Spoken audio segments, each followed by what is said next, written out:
11 p.m. in Abuja, Nigeria. It is 10 p.m. in Accra. We're grateful that you joined us for the show tonight. My name is Bright Nanafo. Thanks so much for your time.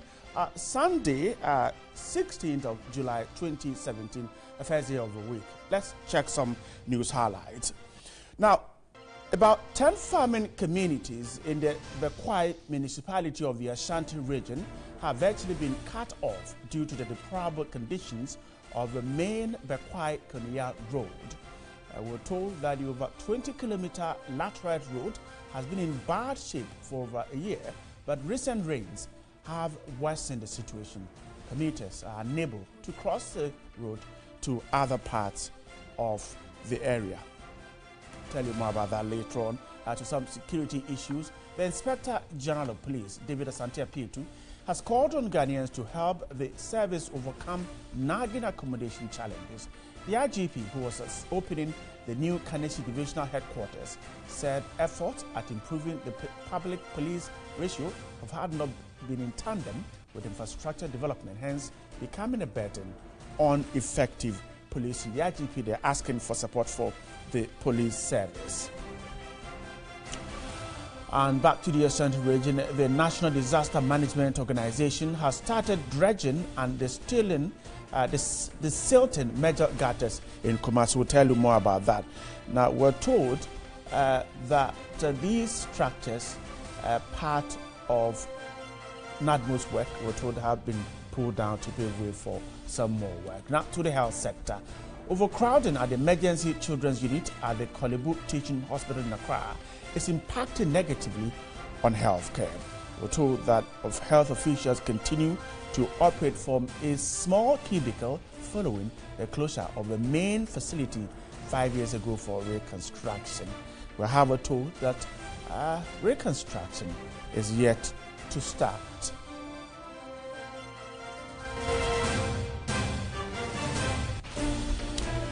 And the Kumasi Zoological Garden in the Ashanti region is losing its revenue due to its appalling state. The zoo, situated on a 1.5 kilometer square area, is located between the Kumasi Kajetia Bus Terminal and the old Kumasi Racecourse Market. We're told its unattractiveness is causing the facility to lose a lot of patrons.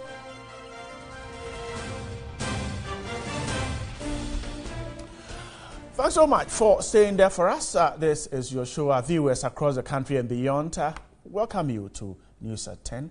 Let's start with a big one.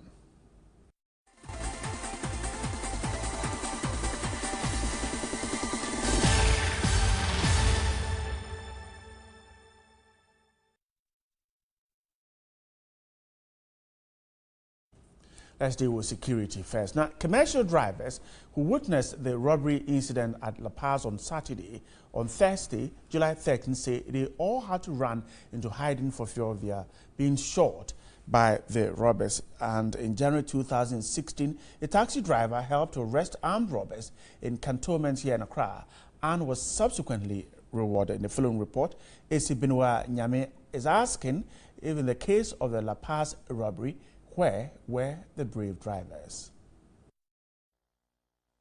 For his bravery, he was given a new car by management of Kuala, a two-bedroom house by government at the time, among others. Some have argued that the cantonment area where the first robbery happened was more of a less busy area, but the taxi driver single-handedly smashed the robbers with his taxi. So, one would have expected that for a busy place like La Paz, Las Palmas area, with lots of passengers and transport stations, there would have been another bravery to foil the Thursday, July 13 robbery incident.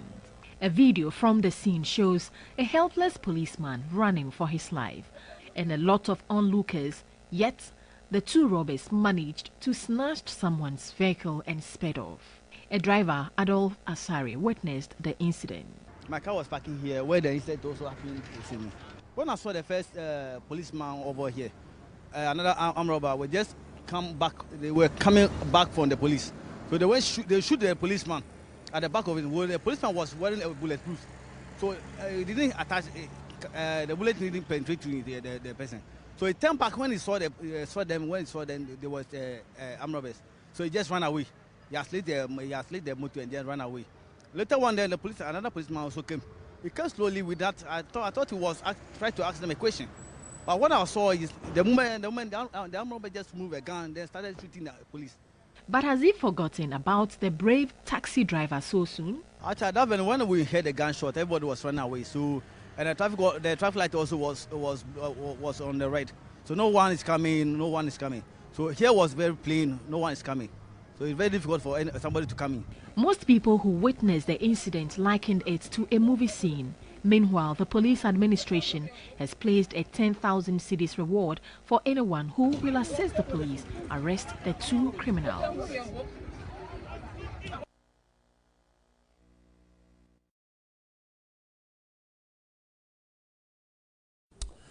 We'll try and speak to a security analyst on what's happening to the Ghana Police Service and how the public can try hard to deal with this situation. Emmanuel Kutin is the Executive Director of the African Center for Security and Counter-Terrorism. He's joining me via Skype. Emmanuel, great to have you tonight. Thank you, Bright, and thanks for having me, and good evening to your very cherished viewers. Let's start from here. These attacks on the police a sign that the armed robbers are getting more and more confident? Well, thank you very much. Indeed, it's a sign that the armed robbers are taking advantage of the security laxity in the system. And you know, oftentimes we often blame the police for not living up to their expectations. But I feel that it's high time we change the paradigm and look at how we can properly equip our police service to effectively deliver their mandate. If you look at what is happening in the country now, it's basically logistics challenges. And on top of that is the lack of proper training for our security agencies. Even this afternoon, an incident happened at East Legon, and it took the citizens to arrest the proprietors and handed them over to the police. But there was something remarkable I was there. The police, who were even supposed to know better, one of them was seriously slapping the suspect in the midst of the crowd. And it simply portrayed one thing, that this gentleman in question probably had not been trained properly. But why are we talking every now and then over issues of this nature, and we don't do anything about it? Bright, any country that will not invest in the security of its citizen is not worth dying for. So let's look at the La Paz case. Emmanuel, in that direction, if the IGP is suggesting that the police is poorly equipped, as he told us a day after the incident when he announced the bounty, is that what he should be telling us, that the police is ill-equipped, or he should be telling us that we have brought in this to support logistics for the police? I think that I didn't agree with the IGP for his call, especially his call that he needed public support for accommodation for our policemen and women. I am always of the view that policing has evolved over the period, and the system of housing our police personnel is pre-colonial. It's high time we integrate our police services into our communities. Even then, it helps in intelligence gathering. So you realize that you call for the general public for support. What it means is that government is simply not able to sustain the accommodation issue for the police service. Hello, Emmanuel. Let me take you back to my earlier question. Now, the IGP, when he announced a 10,000 cedi bounty on the heads of the two armed robbers. He said that the police is ill-equipped.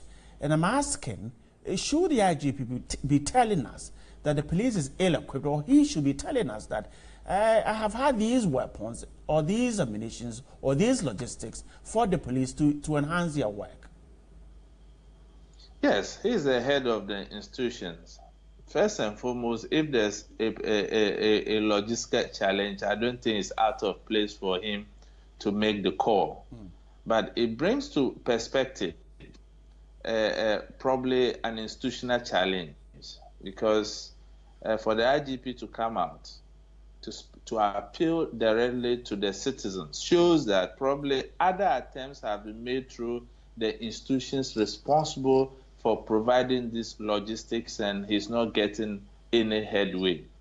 But you see, I mentioned a statement that, look, any country that will not invest in the security of its citizens is not worth dying for. Look at our politicians.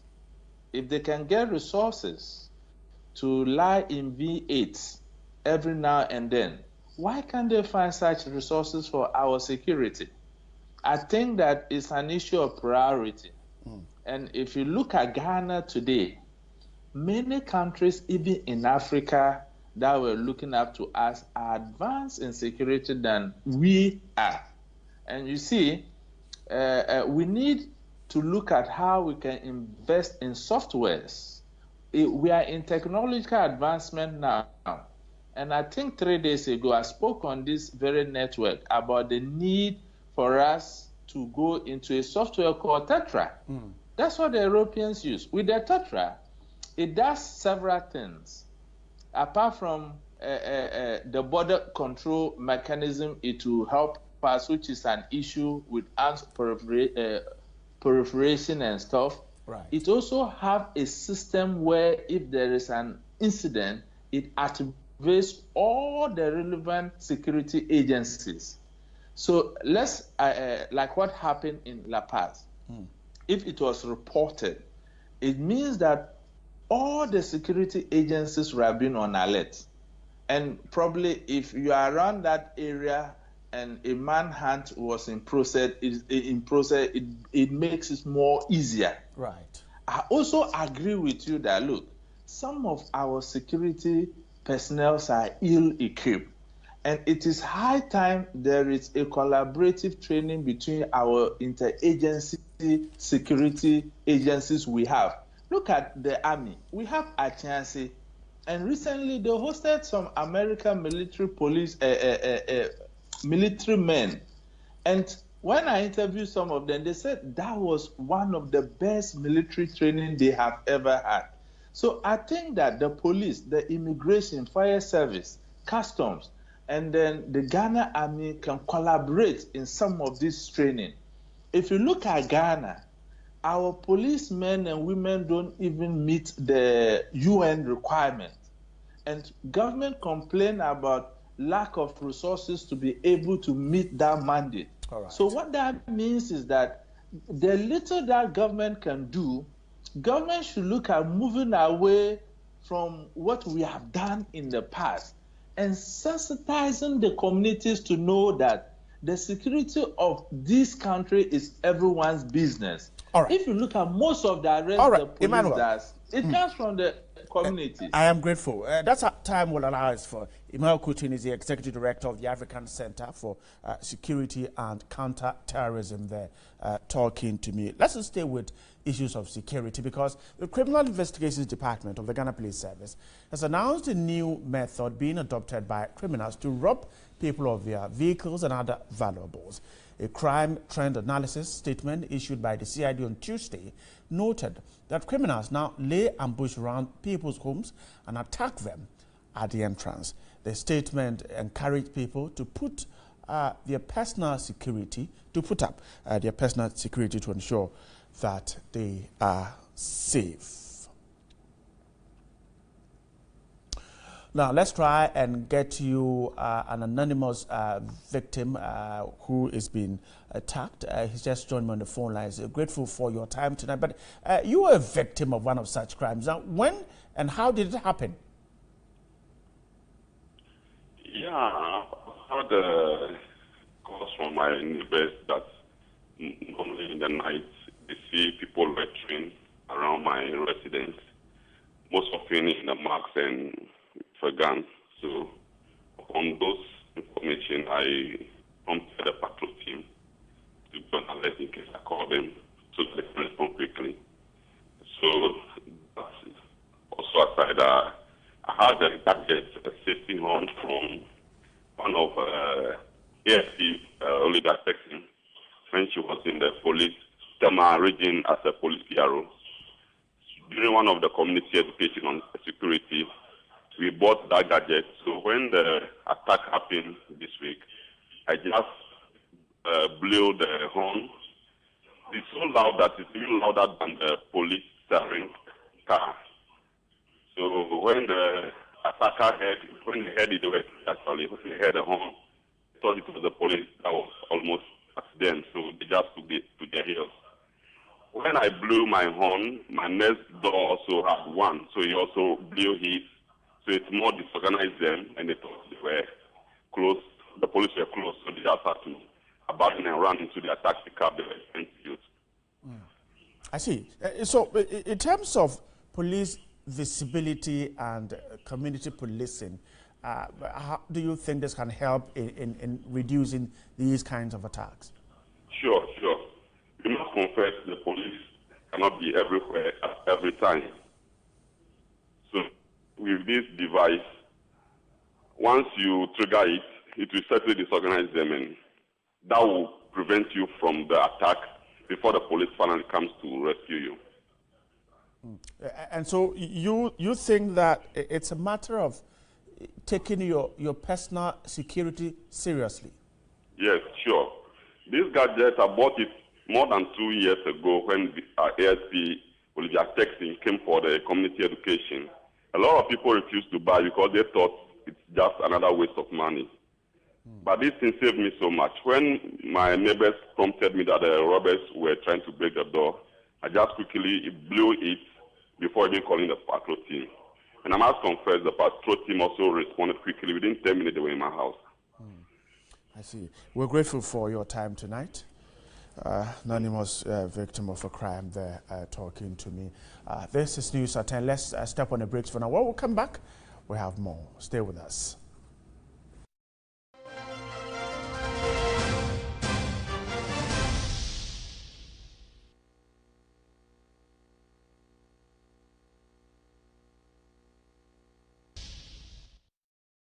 Welcome back. Residents of Samraboy in the Amenfi West District are calling on the Lands and Natural Resources Ministry to intensify monitoring in the community. The inhabitants believe illegal mining in the community was a key contributor to the recent floods, which has displaced over 2,000 residents. The 3-day continuous rainfall in Samraboy, which ended up flooding the community, was the third of such in the area. Residents say last week's disaster was the worst. On a tour to the community, it was observed residential facilities had been built close to the two major river bodies. That aside, several residents were living in swampy areas, a place best for either rice or sugarcane farming. Residents claim the first two rainfalls did not cause such great havoc in the community. Chief of the community, Nana Aka Ando, had ordered for a refilling of some swampy site for sale, a situation residents have cared against. The community has no market or transport yard, so I went for permit for the place to be refilled so we can use the place for those purposes. So I don't see why the community is blaming the flood on the refilling.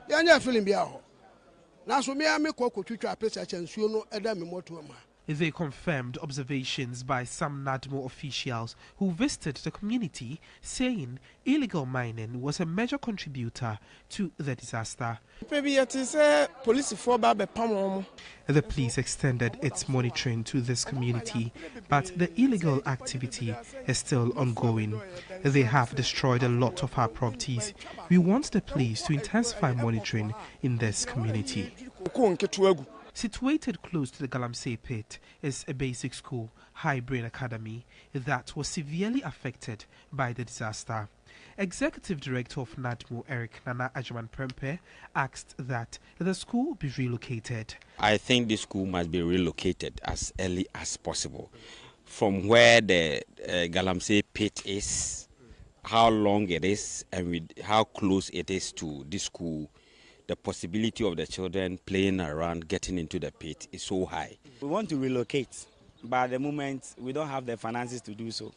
So we are only appealing that if they can give us a little more time, at least about 3 or 4 months, we can put our resources together and then relocate. At Chifo Etimukwa district, 2,631 residents were displaced in the 3 affected communities. The National Disaster Management Organization is appealing to chiefs in the various communities in the Afram Plains South to desist from selling lands to individuals and organizations for any form of construction. On a tour of some communities in the district, the organization observed residents living close to the riverbanks are mostly affected during heavy rains. We'll tell you more about that story later on. But moving on, the Ghana Institute of Architects is considering providing an alternative means of shelter for all Ghanaians as a means of bridging the housing deficit. The Institute, at an upcoming conference, seeks to confer in all sectors to bring forth creative and workable solutions that will address the housing and economic development crisis in Ghana. At the formation of the United Nations in 1945, the world population was estimated at 2.6 billion, out of which 2/3, which is about 1.6 billion, lived in rural areas. By the year 2016, 54.5% of the world's population lived in urban settlement. Ghana's population has grown rapidly from 6 million people at independence in 1957 to about 27 million in 2016. More people live in the urban environment today than live in rural areas. This is putting pressure on basic rights and services such as housing, healthcare and employment opportunities.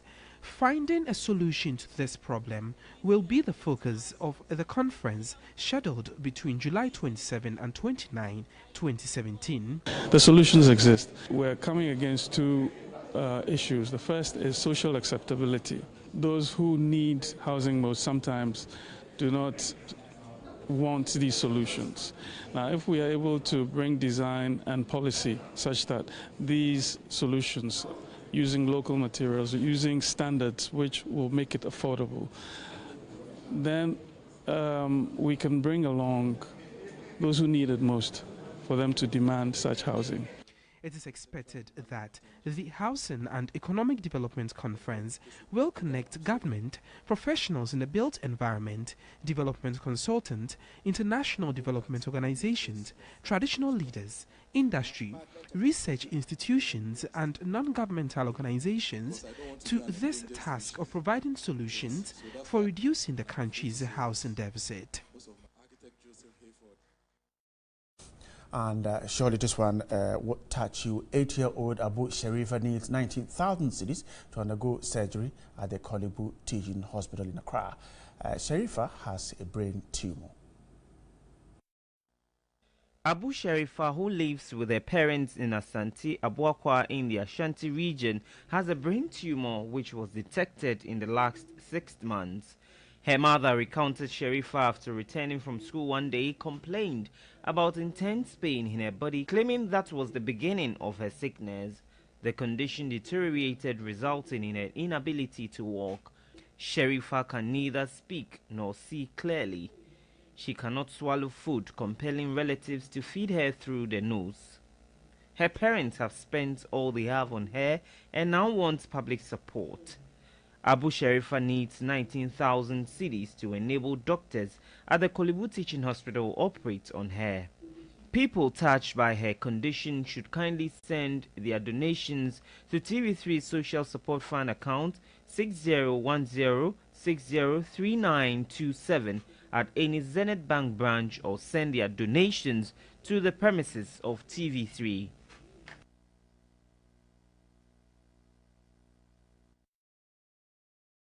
we're grateful that you stayed there to be part of the show. Thanks so much for beginning your week with us. And to those of you who watched us, we're grateful for your time. And to the technical team in here, Betty Ameto, Armando, and all the supporting technical staff, we're grateful. The show was put together by Isaac Ameko and Samuel Wusu-Wimchi. Still director Richard Ruslamte. My name is Bright Nananfo. Have a great night, but stay right here on TV3.